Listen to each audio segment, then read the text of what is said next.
जब से अपर्णा अमन से लड़ झगड़ कर अपने मायके चली गई थी, तब से अमन खुद को दुनिया का सबसे खुशहाल इंसान समझने लगा था। अब घर में ना तो उसे कोई कुछ कहने वाला था और ना ही हुक्म चलाने वाला। ऑफिस से आते ही आराम से सोफे पर पसर जाता, फिर कुछ देर बाद कपड़े उतार कर दरवाजे या डाइनिंग टेबल की कुर्सी पर ही टांग देता।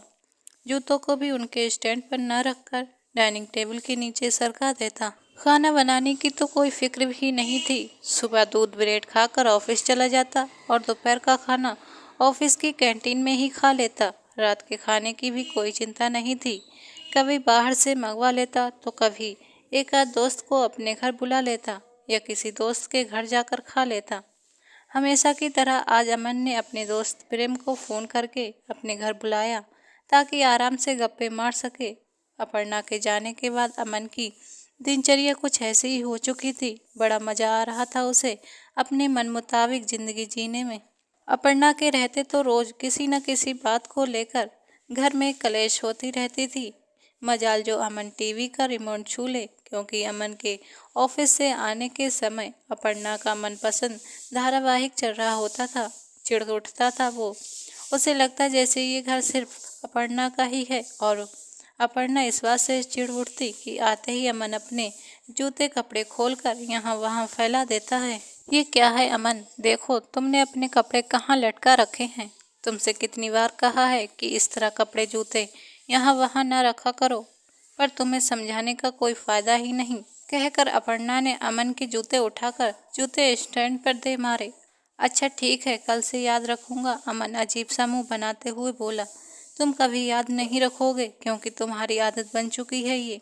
अरे कपड़े हैंगर में लगा कर रख दोगे तो क्या बिगड़ जाएगा। मुझे भी कभी दोनों नहीं मिलते। तंग आ गई हूँ मैं तुमसे, बीबी नहीं एक नौकरानी बना रखा है तुमने मुझे, बड़बड़ाते हुए अपर्णा किचन में चली गई। तो मैं क्या तुम्हारा नौकर हूँ जो दिन रात तुम्हारी सुख सुविधाओं के लिए काम करता हूँ। अरे मैं भी तो थक जाता हूँ ऑफिस में आकर, इसलिए थोड़ा सुस्ताने लगता हूँ। तुम्हारी तरह घर में आराम नहीं फरमाता हूँ। अमन भी गुस्से में बोला। अपर्णा चाय के कप को लगभग टेबल पर पटकते हुए बोली, क्या कहा तुमने, मैं घर में आराम फरमाती हूँ। घर का काम क्या कोई और कर जाता है। तुम मर्दों को तो हमेशा यही लगता है कि औरतें घर में या तो टीवी देखती रहती हैं या फिर आराम। कभी एक रुमाल भी धोया है खुद, बस ऑर्डर किया और सब हाजिर मिल जाता है। कितना भी काम करो पर कोई कदर नहीं हमारी, अपर्णा बोली। अमन भी चुप रहने वाला नहीं था, बोला, तो क्या घर बाहर सब मैं ही करूं। पता नहीं अपने आप को क्या समझती है, जब देखो हुक्म चलाती है। ऑफिस में बॉस की सुनो और घर में बीबी की। सोचता हूँ घर में चैन मिलेगा, पर वो भी मेरे हिस्से में नहीं है। इससे तो अच्छा है घर ही ना आया करूँ। ये इनका रोज का झगड़ा था। प्रेम विवाह किया था दोनों ने, जीवन भर साथ जीने मरने का वादा किया था, पर प्रेम तो कहीं दिख ही नहीं रहा था। बस विवाह किसी तरह निभ रहा था। इसका झगड़ा पास पड़ोस में चर्चा का विषय बन चुका था। हाँ, अमन था भी बेफिक्र इंसान, अपनी मस्ती में जीने वाला, और उसकी इसी बेफिक्री पर तो मर मिटी थी अपर्णा। तो क्यों आज उसे अमन की ये आदत से नफरत होने लगी है। वैसे भी इंसान में सारी अच्छाइयाँ नहीं हो सकती। अपर्णा को भी समझना चाहिए कि आखिर किसके लिए वो इतनी मेहनत करता है, अपने परिवार के लिए ही ना। क्या कभी किसी बात की कमी होने दी उसने अपर्णा को, बस जबान से निकली नहीं और खरीद लाता। कभी कभी वो इस बात के लिए भी अमन से झगड़ा करती कि क्या ज़रूरत है इतने पैसे खर्च करने की। तब अमन कहता कि कमाता किसके लिए हूँ, तुम ही सब के लिए ही ना। मगर अपर्णा को इस बात का जरा भी एहसास नहीं था। जरा जरा सी बात पर चिड़चिड़ा उठती थी। बेचारा अमन ऑफिस से थका हारा ये सोचकर घर आता कि थोड़ा रिलैक्स करेगा, पर सब बेकार। अपर्णा के तानाशाह व्यवहार के कारण उसे लगने लगा था कि या तो अपर्णा कहीं चली जाए या फिर वो खुद अपर्णा से दूर हो जाए। वो हमेशा उस वक्त को कोसता रहता जब उसने अपर्णा से शादी करने का फैसला किया था। तभी दरवाजे की घंटी बज उठी। उसे लगा जैसे किसी अंधेरी गली से बाहर निकल आया हो। आओ आओ प्रेम, बड़ी देर लगा दी, अमन ने कहा। घर के अंदर कदम रखते ही प्रेम ने एक नज़र अमन के पूरे घर पर दौड़ाई और फिर बोला, सच में अमन, तुम्हारा घर घर नहीं कबाड़ खाना लग रहा है। क्या यार, कैसे रह लेते हो इस घर में। छोड़ो गुस्सा गुस्सा और जाओ, जाकर भाभी को और संजू को ले आओ। भाभी के लिए ना सही पर संजू के लिए ही अपना गुस्सा थूक दो। अकेले हैं तो क्या गम है। गाना गाते हुए अमन हंस पड़ा, फिर कहने लगा, हाँ सही कह रहा है तू।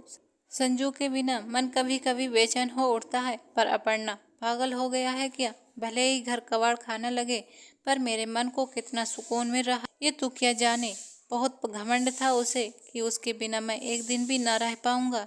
अरे जरा उसे भी तो पता चले कि उसके बिना भी मैं अच्छी तरह जी सकता हूँ। चल छोड़ ये सब, बता तेरा कैसा चल रहा है। प्रेम बोला, मैं तो ठीक हूँ पर तू कितनी अच्छी तरह जी रहा है वो तो मैं देख ही रहा हूँ। पति पत्नी में नोक-झोंक तो चलती रहती है, इसका मतलब ये थोड़ी ना है कि दोनों अपने अपने रास्ते बदल लें। अब भी कहता हूँ जाकर भाभी को ले आओ। थोड़ी देर बैठने के बाद प्रेम ये कहकर वहाँ से चला गया कि उसकी पत्नी उसका इंतजार कर रही होगी। रात को अमन को नींद नहीं आ रही थी। वो सोच रहा था क्या उसने अपर्णा को मायके जाने को मजबूर किया या वो खुद अपनी मर्जी से गई है। और संजू वो बेचारा क्यों पिस रहा है। उसका कभी मन होता कि जाकर अपर्णा को मना कर ले आए, फिर मन कहता नहीं बिल्कुल नहीं, खुद गई है तो खुद ही वापस आएगी। उसे फिर अपर्णा की जली कटी बातें याद आने लगी। जब तुम्हारे ऑफिस में मीटिंग थी और डिनर भी वहीं था तो मुझे बताया क्यों नहीं। कब से भूखी प्यासी तुम्हारे इंतजार में बैठी हूँ और अभी आकर बोल रहे हो कि खाकर आया हूँ। आखिर समझते क्या हो अपने आप को? क्या तुम मालिक हो और मैं तुम्हारी नौकरानी? अमन के ऑफिस से आते ही चिल्लाते हुए अपर्णा ने कहा, ऐसी बात नहीं है अपर्णा, मुझे तो पता भी नहीं था कि आज ऑफिस में डिनर का भी प्रोग्राम है। जब मुझे पता चला तो मैंने तुम्हें फ़ोन करने जा ही रहा था पर नमन जी मुझे खींचकर खाने के लिए ले गए और फिर मेरे दिमाग से निकल गया। अमन ने सफाई देते हुए कहा, मगर अपर्णा कहाँ सुनने वाली थी। कहने लगी, नहीं अमन, बात वो नहीं है। बात यह है कि तुम कमा कर लाते हो ना, अपनी मन की करते हो, जानबूझकर मुझे सताते हो, जानते हो जाएगी कहाँ। अरे मैं कह रहा हूँ ना कि मुझे पता नहीं था कि वहाँ डिनर का भी प्रोग्राम है। कब से दिमाग खराब किए जा रही हो। जाओ जो समझना है समझो, अपन ने खींचते हुए कहा। इसमें समझना और समझाना क्या है। देखना एक दिन मैं तुम्हें और इस घर को छोड़कर चली जाऊंगी, तब तुम्हें पता चलेगा।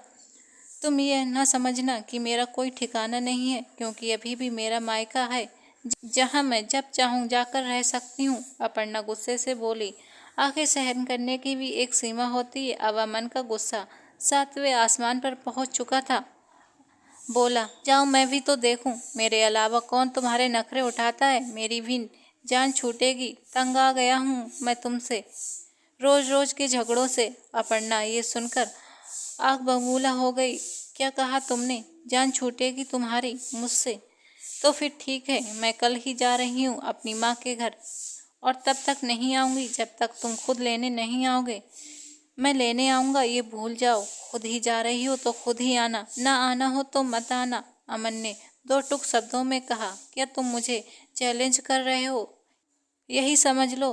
तो फिर ठीक है, अब मैं इस घर में तभी पाँव रखूंगी जब तुम मुझे लेने आओगे। कहकर वो दूसरी तरफ मुँह करके सो गई। पूरी रात दोनों दूसरी तरफ मुँह किए सोते रहे। सुबह भी दोनों ने एक दूसरे से बात नहीं की। अमन के ऑफिस जाते वक्त अपर्णा ने सिर्फ इतना कहा कि घर की दूसरी चाबी लेते जाना। अपर्णा और संजू को गए 2 महीने हो चुके थे, पर ना तो अपर्णा की आने की कोई उम्मीद दिख रही थी और ना ही अमन की उसे बुलाने की। पर तड़प दोनों रहे थे और बेचारा संजू, उसे किस गलती की सजा मिल रही थी। शाम को ऑफिस से आते ही अमन ने हमेशा की तरह अपने दोस्त को फ़ोन लगाया। हेलो विकास, क्या कर रहा है यार? अगर फुर्सत हो तो आजा, बाहर से कुछ खाना ऑर्डर कर देंगे। ठीक है देखता हूँ, विकास बोला। विकास ने भी आते ही यही बात दोहराई कि अपर्णा के न रहने से उसका घर घर नहीं लगता है। थोड़ी देर बैठने के बाद वो भी जाने लगा तो अमन बोला, अरे बैठना यार, क्या जल्दी है? मैंने पिज्ज़ा ऑर्डर किया है, खाकर जाना। तो विकास कहने लगा, नहीं रुक पाऊंगा यार, तुम्हें तो पता है मेरी बेटी मेरे बगैर सोती नहीं है और पिज्ज़ा तो मैं खाता ही नहीं हूँ। चल गुड नाइट। वो वहाँ से चला गया। यही सब दोस्त कभी घंटों मेरे घर में गुजार देते थे और आज एक पल भी रुकना इन्हें भारी पड़ने लगा है। किसी तरह पिज्जे का एक टुकड़ा अपने मुंह में डाला पर खाया न गया। कितने प्यार से उसने पिज्ज़ा ऑर्डर किया था पर अब खाने का मन नहीं कर रहा था। तभी उसे याद आ गया कि कैसे संजू पिज्जा खाने के लिए बेचैन हो उठता था। बड़ी मुश्किल से देर रात अमन को नींद आई थी। सुबह वक्त का पता ही नहीं चला कि कब घड़ी ने 8 बजा दिए। जल्दी से तैयार होकर बिना कुछ खाए पिए ऑफिस चला गया। जाते जाते पलटकर एक बार पूरे घर को देखा और फिर कुछ सोचने लगा। शायद उसे भी अभी ये एहसास होने लगा था कि अपर्णा के बिना ये घर घर नहीं कबाड़ खाना बन चुका है।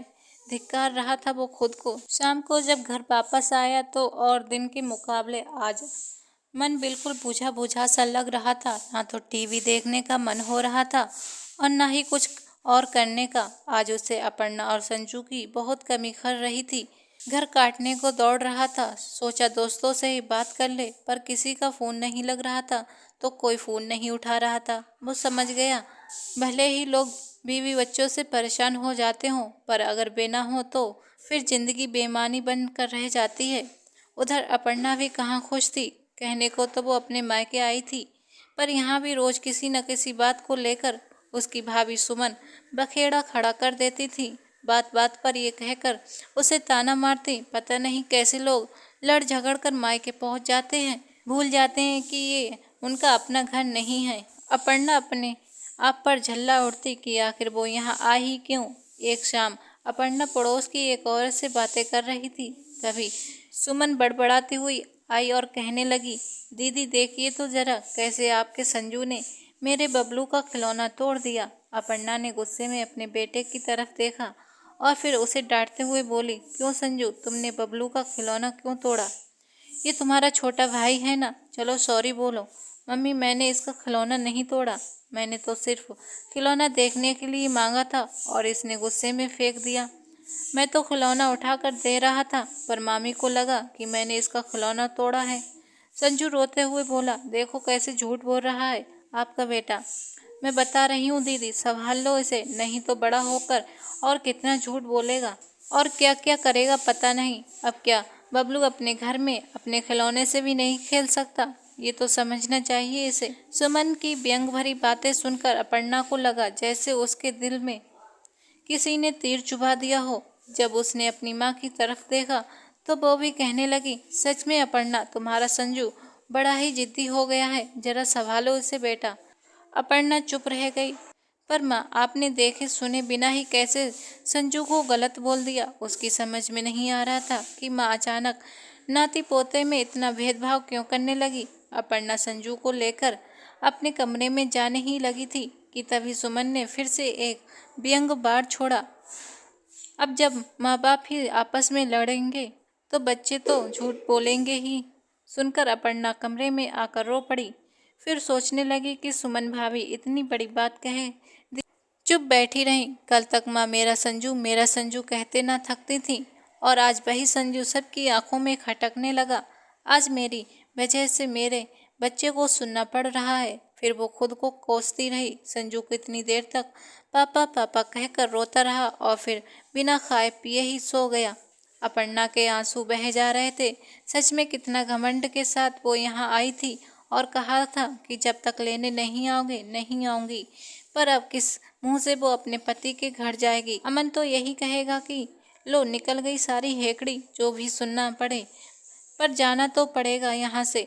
सोचकर उसने मन ही मन में फैसला कर लिया। बड़ी हिम्मत जुटाकर अपर्णा की माँ उसके कमरे में उसे खाने के लिए बुलाने आई और कहने लगी, अपर्णा मुझे माफ़ कर देना, मैं भी क्या करूँ, आखिर रहना तो मुझे इन लोगों के साथ ही है ना।